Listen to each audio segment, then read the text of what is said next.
Mark Kaufman for WhiskyWhistle. Two Brewers Yukon Single Malt Whiskey Release 10. Cask Strength. A cask strength Canadian single malt from Two Brewers. How is it, and is this a brand you should be looking out for? Stay tuned for the Release 10 Two Brewers here on WhiskyWhistle.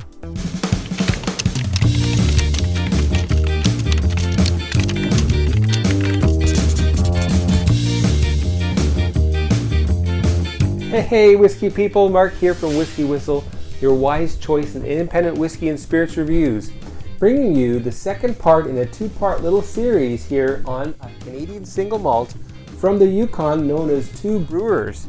Now let me just get a glass. This one is release number 10 and it's cask strength. Let me just tell you about that. And yes, I'm lacking a table today, so we'll just run with it. Do not fall down, you Glencairn glass, you. All right, so this one, cask strength, 58%, 1,000 bottles. Amazing. Very, very small batch, but pretty good considering the size of the distillery. And what did they say here? The Two Brewers' first cask strength release displays bright and elegant character that belies its strength. A worthy 10th expression. All right, and again, probably round about 7-8 years old, and being their first cask strength, amazing, good job on that. And it'd be nice if we had some bottling dates, distilling dates, etc. But anyway, rest assured, both from my taste of this and from what I've heard, that we're looking at about 7 to 8 years, okay? And this one, I believe, is ex-bourbon casks. All right, so let me get some of that poured. I think all of it, I guess. Again, my second crack at this review, ruined it due to tech issues, tech malfunction, human error, my own fault. You know, they claim that Apple is iPhones are now water resistant. Yeah, but you know, just keep them away from water, all right? Okay, anyway, so just enough for this review, thank goodness. Let's have a look at the color together. All right, so what do you see there for color for this Two Brewers Cask Strength Release 10? Now, it's a little bit lighter than that sherry cask, about a medium amber, or about the color of a lighter Canadian maple syrup or Manitoba maple syrup. Actually, that's usually pretty dark. Have you tried Manitoba maple syrup? If you haven't, try to get some because it's pretty awesome. Okay, on to the legs. And I really scrub these glasses really, really hard, so they should show off their legs pretty nicely. If you notice that, let's have a look first. If you notice that you have spots on the inside of your glass, even though you wash it, you got to hand wash it. You got to really scrub it, and that'll get those whatever that is. I guess that's probably like a residue from the congeners, the oils, etc. All right. So quite drippy, slow legs there again. Quite the show. A little bit thicker than those of the release number 9. Very, very visible. And again, this is a cask strength, so a little bit more whiskey in the glass. In fact, in one sense, it's all whiskey in there, whereas anything less than cask strength is just whiskey plus water. Did you ever think of that? The nose. Let's check out that nose. And before I start, again, a big thank you to Two Brewers and Yukon Spirits, Yukon Brewing, up there in the Yukon. That's a brewery and a distillery. And their amazing marketer, whose name is Jasmine Sangria, she sent me these samples and has sent me samples now for going on nearly, almost getting on to 2 years. So anyway, that's really great. Okay, so the nose. It's big. What a big nose. Now, the alcohol will take you aback, so you got to sniff very slowly. Start from far away. I forget my own advice sometimes. Oh, it's very fresh.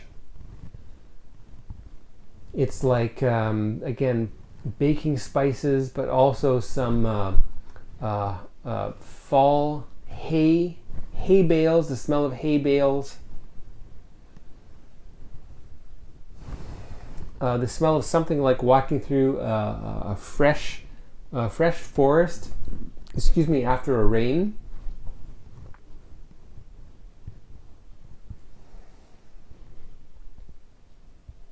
Oh, now I can get in there. Oh, I'm noticing a little bit of mint here.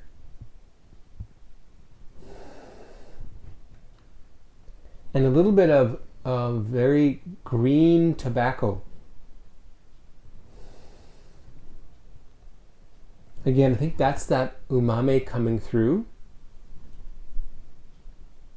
Cinnamon, almost like the cinnamon bark, not the ground one.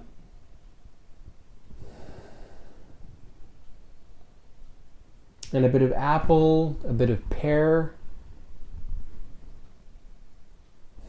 A hint of something like sugar in the raw, cane sugar type of a syrup scent. So not a brown sugar, not a white sugar, but somewhere between.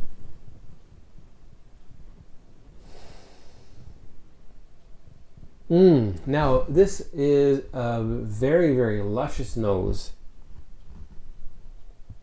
Maybe a hint, oh yeah, there's a little hint of a nice fresh, tart navel orange. Maybe a bit of mandarin also. And what I said in the live stream was that this reminded me quite a lot of Glenmorangie, the Astar, the new release that came out last year. Maybe even a hint of coconut in here.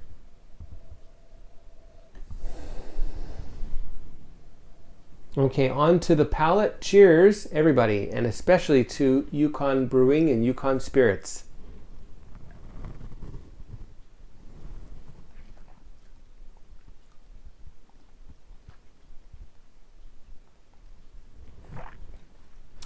Right off the bat, I get something like powdered sugar. And as I sit here smacking my lips, papaya. Rocky, you stop that.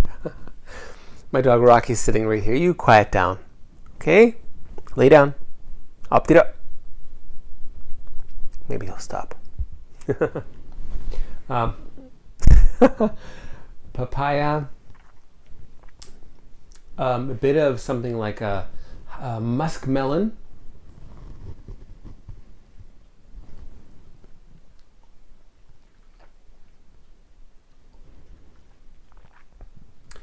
Vanilla extract. There's a hint of that bourbon flavor there. But as you smack your lips, the real joy is in the change from sweetness to a kind of like a very savory sweetness, like buttered muffins or honeydew with a little bit of ham.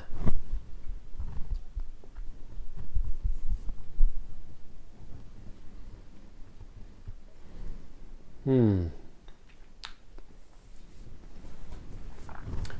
very, very warming. And also during that live stream, I talked about comparing this to other cask strength whiskeys. And again, I ranked this pretty much equal to that Astar. It's a little bit younger, but the maturity of the whiskey is there. All right. And comparing it to something like, let's say, Glenlivet Nadura, the first fill, or whatever it's called, the ex-bourbon Nadura, this is superior. It's also older, at least it's more mature. It may actually be a similar age, but this one comes off as much more mature due to the distillate, due to the aging, due to the care in production.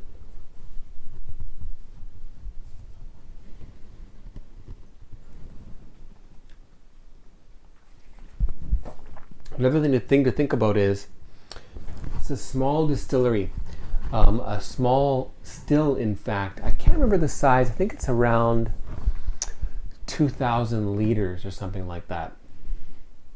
So not very big. You're getting a lot more copper contact, just like a small cask. The smaller the cask, the more wood involvement.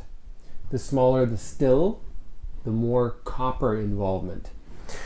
If I were to distill something in this, which I won't, it would have a lot more of that, how did Dave Broom put it? Copper conversation going on than in a big, huge, industrial-sized still, such as what Glenlivet would have. Anyway, enough chat. Keep on tasting here. One more taste.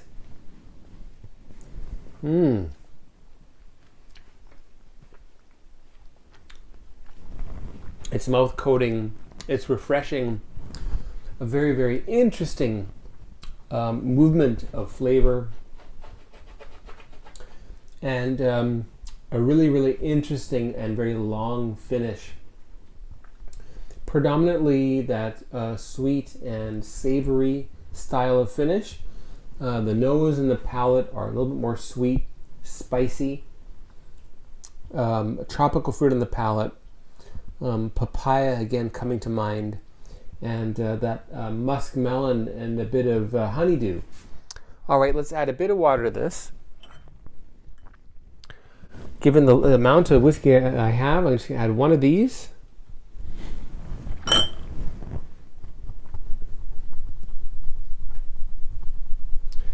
Round and round she goes. Oh, these things that we say, and we keep saying them.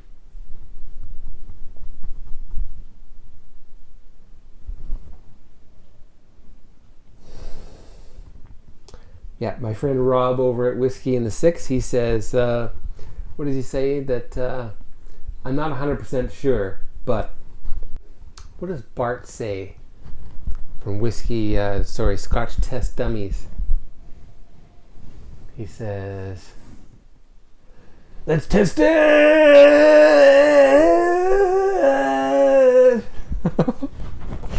And the guys at Trinity and C, hey guys! Oh boy, that's fun. Swami. What's up, Scotch addicts? Oh, that's fun. Too fun. Who else should I impersonate? Oops. I don't think I could do Aquavite. Roy. I'll have to work on that. All right, back into this one now with water. The nose sweetness jumps out a bit more with water added.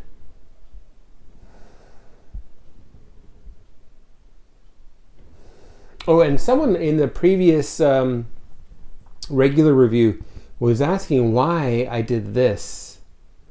And folks, what I'm doing when I'm doing this is I'm trying to get the liquid as close to the lip as possible for a couple of reasons. One of them so that I can see the legs, and another reason so that there is evaporating whiskey close to the lip of the glass. Oh, gorgeous. Okay, and again, I'm going to throw out another distillery that this reminds me of, and that is Cooley Distillery in Ireland with their single malt. Okay, all right, the palate then with water.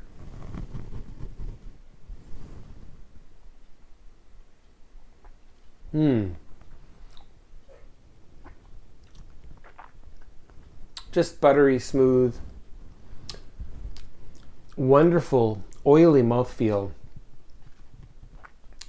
and expanded, increased, savory type of flavor profile now.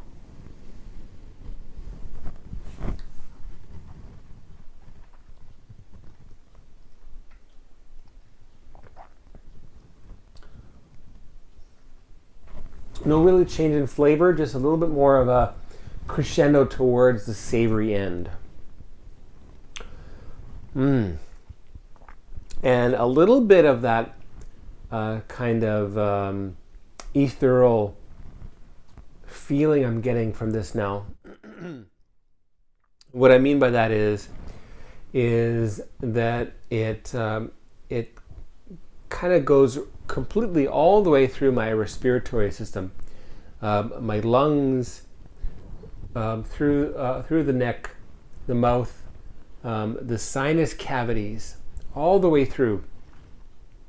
And it's really something to try. And if you can get this is actually out now. You should be able to get this. I hope it's not sold out by the time I release this, which should be the beginning of September. Anyway, so run out and find it if you haven't. Again, you might be able to find some from some friends in the whiskey community. So get involved on Twitter, Instagram, YouTube. Join some chats, some live streams on YouTube, and you'll get to know some people. You'll probably meet some people who live not far from your area, and you can get into things like trading samples, trading bottles. Hey, this is in my store. Can I send you one? Yeah, this one's in my store. Let me send you this. That's a really great way to just grow the community and to increase your circle, your circle of friends. Anyway, all right, now the WhiskyWhistle whiskey score for the Cask Strength 2 Brewers. There it is. All right, let's get on to that one then. All right, so the WhiskyWhistle whiskey score for 2 Brewers release 10, this Cask Strength beauty right here. That's going to be 92 out of 100. Yes, you heard right. 92 out of 100 is the WhiskyWhistle whiskey score for 2 Brewers release 10, their Cask Strength offering made up in the Yukon by Yukon Spirits. All right, great work with that one. And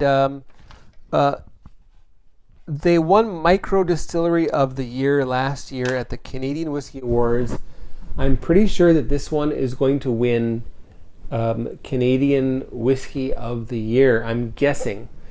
And this might even be a contender for Cask Strength Whiskey of the Year outright throughout the whole world. I kid you not, this is how good it is.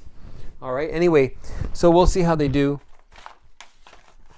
And what I also heard from the distillery was that they're going to be looking into expanding their range. So you may see 2 brewers entering the US market. Okay, so let's mix these up.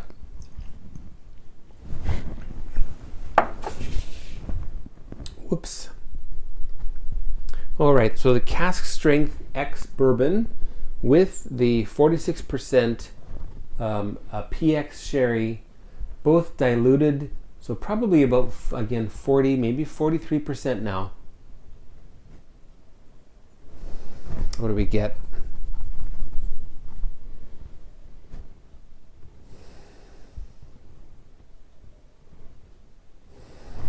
Actually, the result's pretty nice. It seems to actually lift the sherry out of the whiskey somewhat. Oops.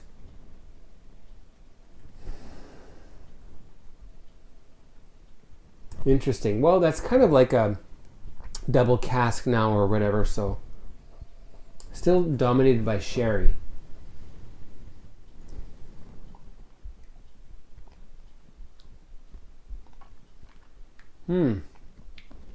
Well, it's delicious. It's no better, no worse. As great as the others. Could it be more complex? Yeah.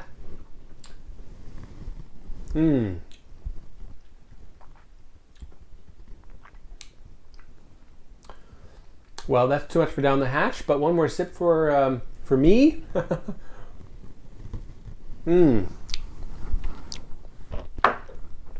All right, well, thanks for watching. That was the 2 Brewers Release 10. All right, so next up is going to be an Ardmore 1997 vintage 20-year-old, 49.3%. I guess that's probably cask strength or roundabout. Anyway, first fill bourbon and ex-Isla casks. Very cool. All right, so make sure you watch that one. Make sure you hit subscribe and don't forget to like and comment about Two Brewers, all right? Take care, everyone. See you next time. And again, thanks to everybody over at Two Brewers Yukon Spirits. Goodbye. Thanks for watching Whiskey Whistle. Be sure to subscribe and don't forget to give this video a like and leave a comment down below. Be sure to stay tuned next time to join me, the host of the show, Mark, as I explore more whiskeys with you. Take care now, and we'll see you next time.